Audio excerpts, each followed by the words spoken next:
us through that interception? Kind of what did you see, and talk about its significance? Yeah, it was 2-minute situation, so we just was running a pass rush game. I see the quarterback release it, and I see someone tip it. I was just looking in the air. It was right there. So I don't know. I got kind of lucky, but it was right there. Right. Mateo, what are the emotions like going to the sideline after a play like that when this was such a grind of a game? Yeah, shoot. You know, it's not a situation we wanted to be in as far as like score-wise, but you get to make a play like that and, you know what I'm saying, just celebrate with your team. It's pretty exciting and fulfilling. James. Bryce, in the third quarter, in their long drive there, they run 12 out of 13 plays, were churning out yards there until the eligible man. What did you guys do in the fourth to make that adjustment to get better results across the board, particularly on the ground?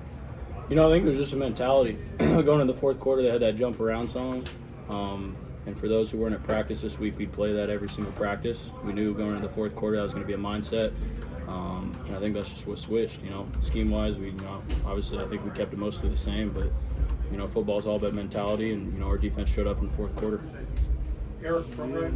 Bryce, following up on that, you said it was about mentality. When you say maybe a flip was switched, what happened? Like, what did that do for you guys? You know, that song, I think it just brought us all together and realized that, you know, no matter what the score is, you know, we have each other's backs. No matter what's going on, you know, we're going to find a way to win.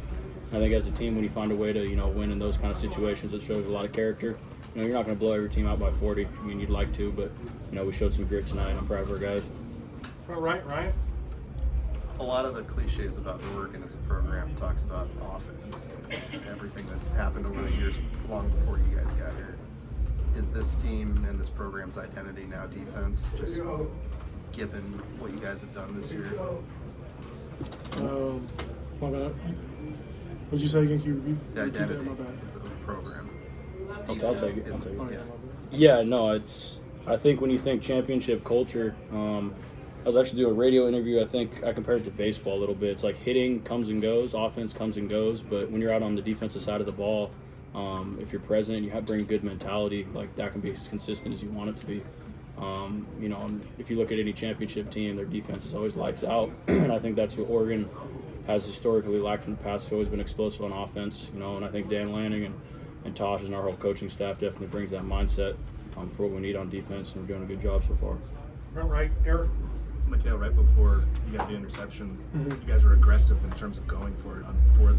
Dan kind of said that was about your guys' ability to make the stops there. Can you speak to kind of what the significance of having that trust from the staff is? Yeah, shoot. I don't know, I love it. I feel like we get put in, you know, like we could be put in any type of situation, and we look at it as an opportunity to get another stop. So, I mean, it's kind of ironic. We'll be out there and maybe offense will throw a pick. We're like on our own 20-yard line, and all the coaches are saying, "Let's go! Like we want this. This is good. It's off." So I don't know. I feel like just back to the mentality, kind of like that. James, front middle. Right, so all season long, all the questions for this program and others is about moving to Big Ten, where there are going to be adjustments, for you all physical enough, are you ready for the toughness and the black and blue, and all the things that are about Big Ten. Run the table so far, you've beaten everybody who's the existing Big Ten teams with Washington State, you know, taking on the West Division teams who are known for that kind of style, and now rushing them.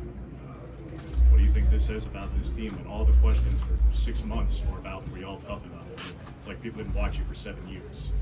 What do you think you guys are saying? I think it just shows on our film. You know, I don't really have to say anything. You know, just turn on the tape and it speaks for itself. But it definitely starts in practice. Starts with, you know, what our coaches preach, and, you know, obviously comes with what our players buy into. And I think everyone's bought into the, you know, being a physical team. And in football, the most physical team's going to win every single game. So we just got to keep going, go 1-0 every week, and we're in a good spot. That's all we got? All right. Congrats, guys. Thank you. Thank you. Good job.